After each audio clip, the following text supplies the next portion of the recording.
인류의 역사는 죄의 역사입니다.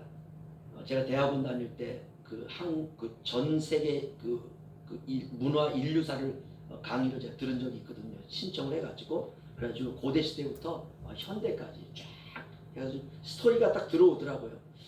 그런데 오늘 그걸 이렇게 가만히 생각하다 보니까 성경과 오버랩을 시키니까 전부 죄의 역사입니다. 전쟁과 죽이고 싸우고 기업들도 그렇죠.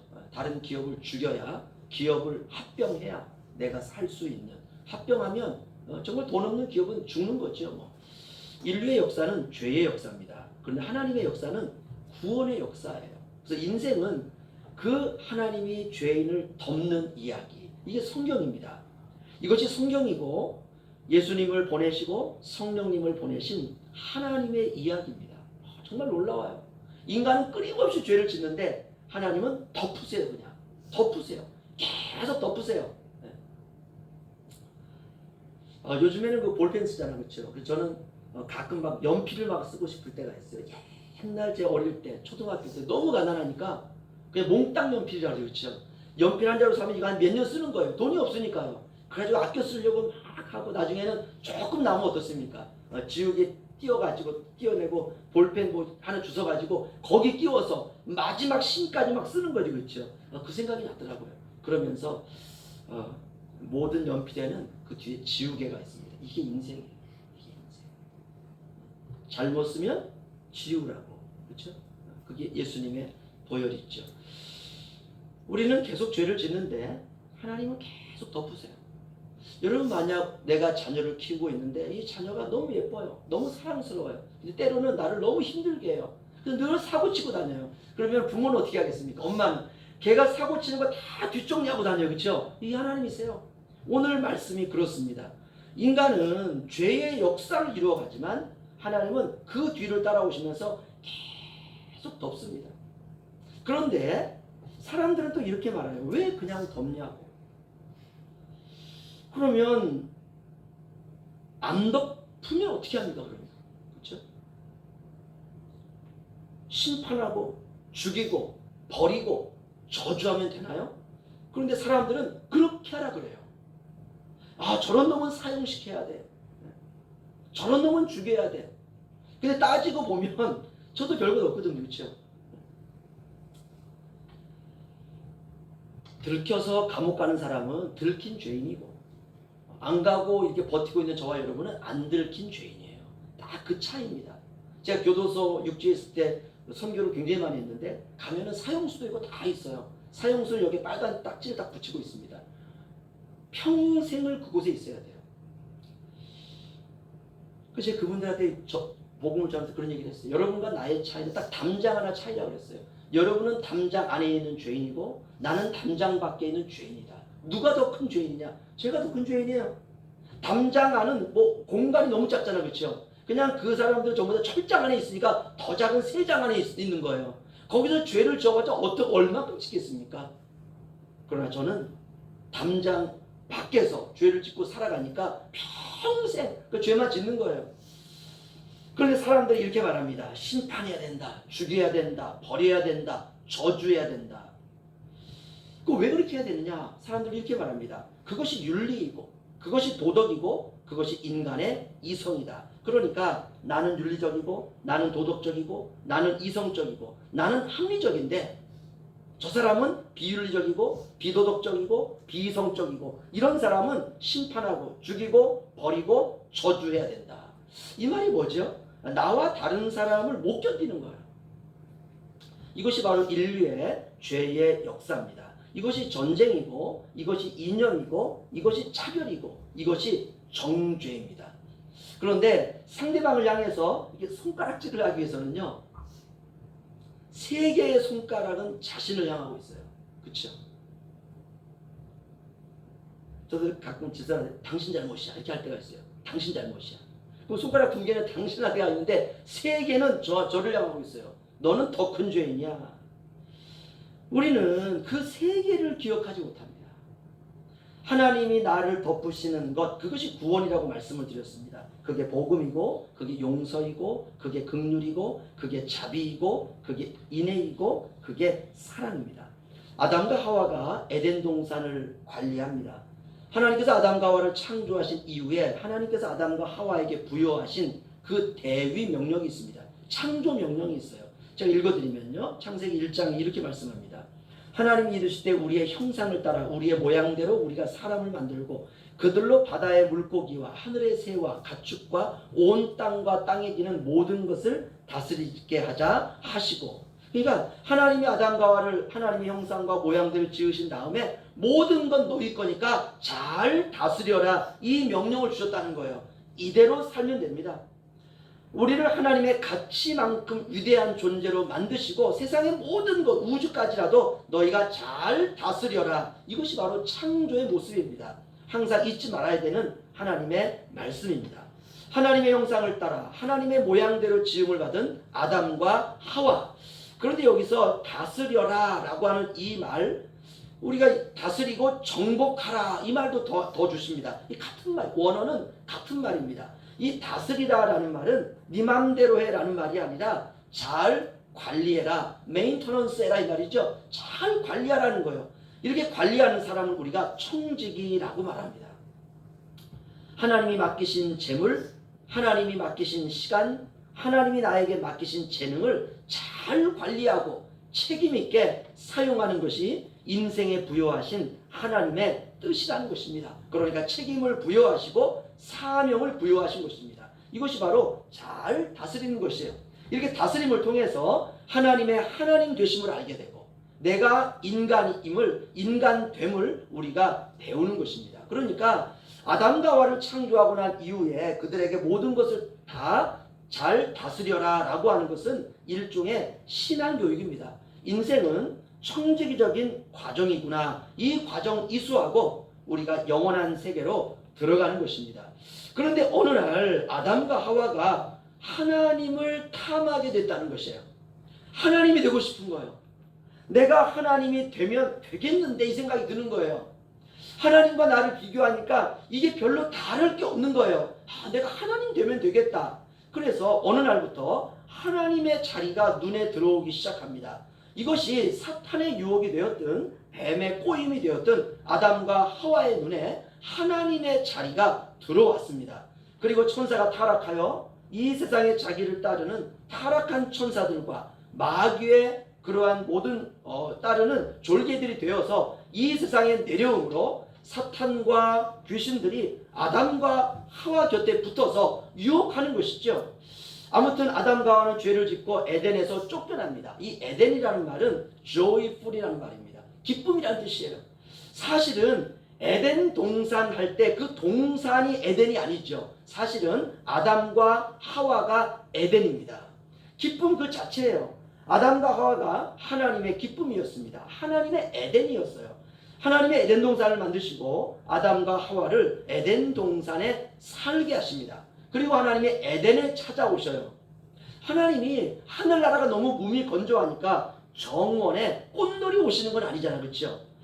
영은 육의 즐거움을 탐하지 않습니다.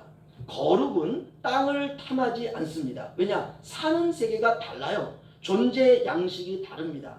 돼지는 구정물을 좋아하지만 사람은 깨끗한 물을 좋아합니다.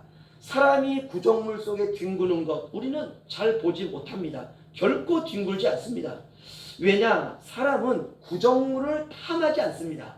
여러분, 살아있는 존재는 살아있는 존재마다 살아가는 양식이 다르다는 것이에요. 하나님의 에덴 동산에 찾아오시는 것은 그 동산에 정원에 찾아오는 것이 아니라 진짜 에덴에 찾아오시는 것이에요. 그럼 진짜 에덴이 누군가? 아담과 하와입니다. 아담과 하와는 하나님의 걸작품이었습니다. 하나님의 형상과 모양대로 지음을 받은 존재였습니다. 만물의 서열은 이렇게 됩니다. 하나님, 두 번째는 인간입니다.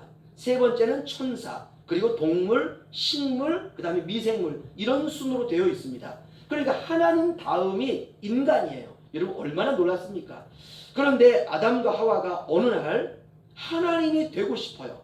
그래서 하나님의 말씀을 정면으로 반박하기 시작합니다. 이걸 죄라 그래요. 이 죄가 피를 통해서 아담 이후에 태어나는 모든 인간에게 유전으로 흘러들어오게 됩니다. 태어나는 순간 죽음의 씨앗이 같이 심겨져요. 이게 비극이에요. 그냥 아이가 태어나면 생명으로 태어나는 게 아니라 그 생명 속에 죄의 죽음의 씨앗이 그냥 들어와 버려요. 이것이 바로 인간의 운명입니다. 죄인으로 태어나서 죄 아래 살다가 영원한 불못으로 들어가는 것, 이것이 바로 인간의 이야기이고 인간의 죄 이야기입니다. 그런데 이 이야기는 동시에 숨기고 싶은 이야기예요. 누구나 다 알죠. 인간이 얼마나 큰 죄인이라고 하는 것을. 그래서 사람들은 그 죄를 숨기려고 합니다. 그런데 성경은 오히려 우리로 하여금 훤히 알 수 있도록 다 펼쳐놔 버려요. 그래서 우리가 성경을 읽을 때 굉장히 불편합니다. 오늘 말라기 1장 6절을 보시면 이렇게 시작을 합니다. 내 이름을 멸시하는 제사장들아. 제사장은 종교 지도자입니다. 구약시대에는 제사를 관장하는 사람이고요. 오늘날로 말하면 예배를 관장하는 사람입니다. 누굽니까? 목사하고 선교사예요. 목사도 목사고 선교사도 목사입니다. 한마디로 목사라고 하는 직분을 가지고 있는 자들, 제사장이죠. 그래서 저는 오늘 이 말씀이 굉장히 무섭습니다. 이 목사라고 하는 직분이 결코 좋은 직분이 아니라는 것이에요. 마지막 심판 때 하나님이 특별히 다루시는 직분이라는 것입니다.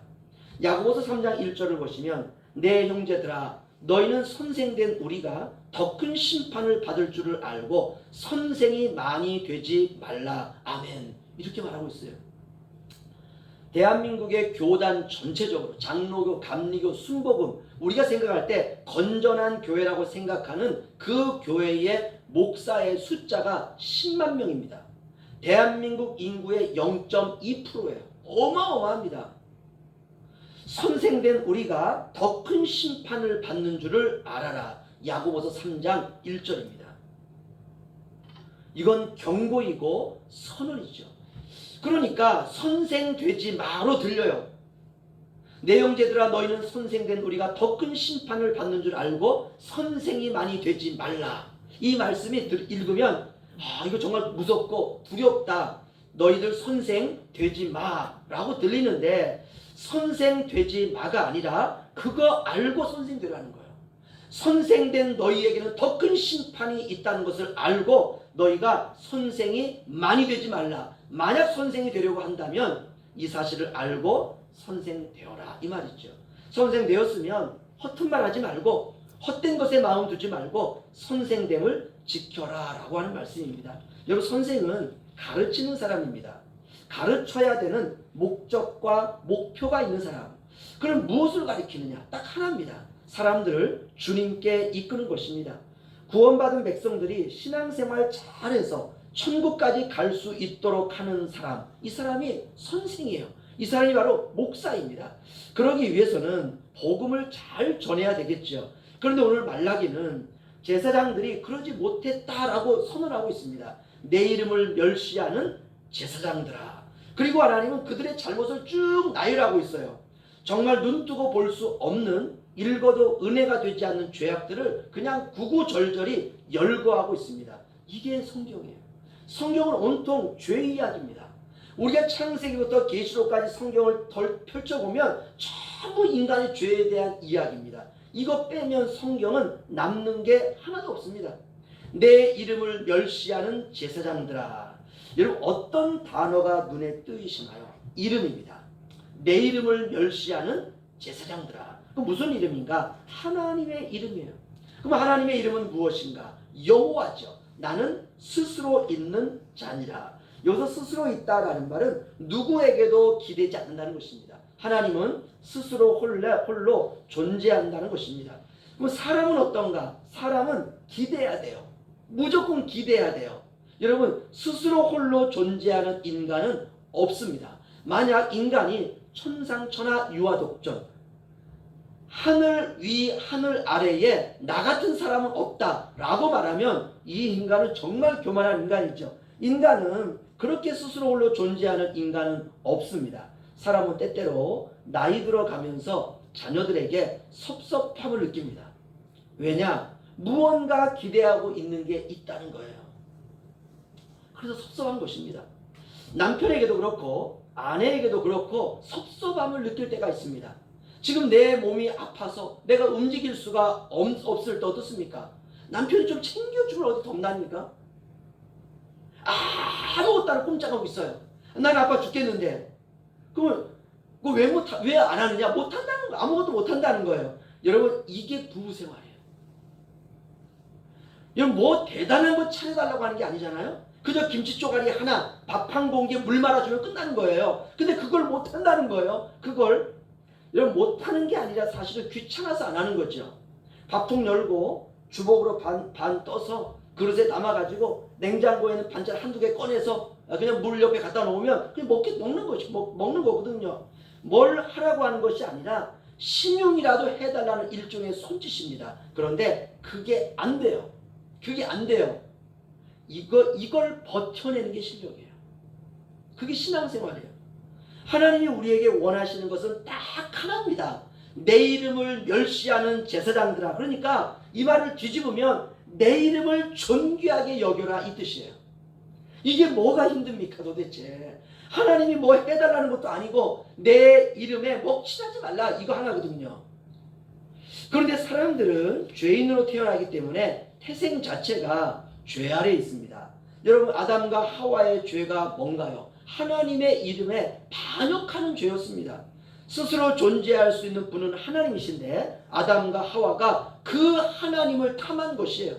그래서 죄의 속성 자체가 하나님의 이름을 더럽히는 것입니다. 하나님이 이걸 아세요. 그런데 제사장들은, 백성들은 뭐라고 하느냐? 6절 보시면은요, 내 이름을 멸시하는 제사장들아, 나 만군의 여호와가 너에게 이르기를 아들은 그 아버지를, 종은 그 주인을 공경하나니 내가 아버지일진데 나를 공경함이 어디 있느냐? 내가 주인일진데 나를 두려워함이 어디 있느냐 하나, 너희는 이르기를 우리가 어떻게 주의 이름을 멸시하였나이까 하는도다. 아멘. 하나님은, 야, 너희들 왜 내 이름을 멸시하는 거야? 내 이름을 멸시하는 이 제사장들아, 너희가 그러고도 너희가 제사장이냐? 이렇게 하나님이 그들에게 말씀을 하는데, 사람들과 제사장들은 뭐라고 하느냐? 우리가 언제 하나님의 이름을 멸시했습니까? 이러고 있다는 것이에요. 하라고 한 것 다 했잖아요. 율법으로 지키라고 한 것 다 지켰잖아요. 우리가 그러고 있다는 것이죠. 그러니까 겉으로 보면 문제가 없는 것처럼 보입니다. 하지만 하나님과 제사장 그리고 백성은 달과 그림자가 아니라 관계입니다. 관계. 여러분, 관계는 너와 나라고 하는 인격적인 하나됨입니다.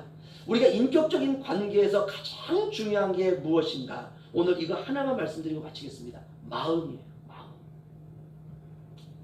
마음이 떠난 율법은 죽은 행실입니다. 하나님 앞에 제사를 드리건 하나님 앞에 아무리 좋은 것을 가지고 왔다 할지라도, 이걸 다 벌려놓고 차려놨다 할지라도 마음이 떠나면 하나님은 더럽다라고 생각하는 것입니다. 여러분, 사랑의 반대는 미움이 아닙니다. 미워한다는 것은 사랑한다는 거예요. 사랑이 불같이 강할 때 미움이 있는 거고 질투가 있는 것입니다. 사랑의 반대는 무관심이에요. 아무 관심이 없어요. 사람 관계가 그렇습니다. 그래서 저는 죄를 낯뜨거울 정도로 쭉 오늘 이 말라기서에 늘어놓으신 하나님 앞에서 이런 마음이 들어요. 적어도 죄를 늘어놓는다는 것은 사랑이 있다는 것입니다.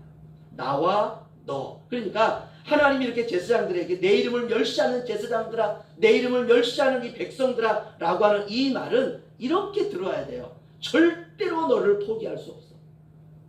돌아와라. 내가 기다리고 있을게. 언제까지라도. 세월 지나고 네가 꼬부랑 할배 될 때까지 나는 그 자리에서 너를 기다리마.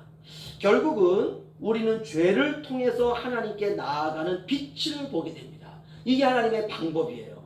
그래서 하나님이 죄도 구원의 방편으로 사용하십니다. 하나님은 그렇게 우리를 이제 찾아오세요. 그러니까 죄라도 아버지와 나와의 사이를 끊을 수가 없습니다. 그래서 오늘 말라기서 14절까지 내용은 너무 충격적이고 읽기도 불편하지만, 그러나 그 불편한 진실 앞에서 나를 보고 주님께 향하는 것입니다. 이런 우리의 모습임에도 불구하고 나를 사랑하시고 나를 끝까지 포기하지 않으신다고 하시는 하나님의 그 사랑이 우리의 죄를 열거하는 방편으로 나오고 있다는 것이요. 이걸 참아내야 돼요. 이걸 견뎌내야 돼요.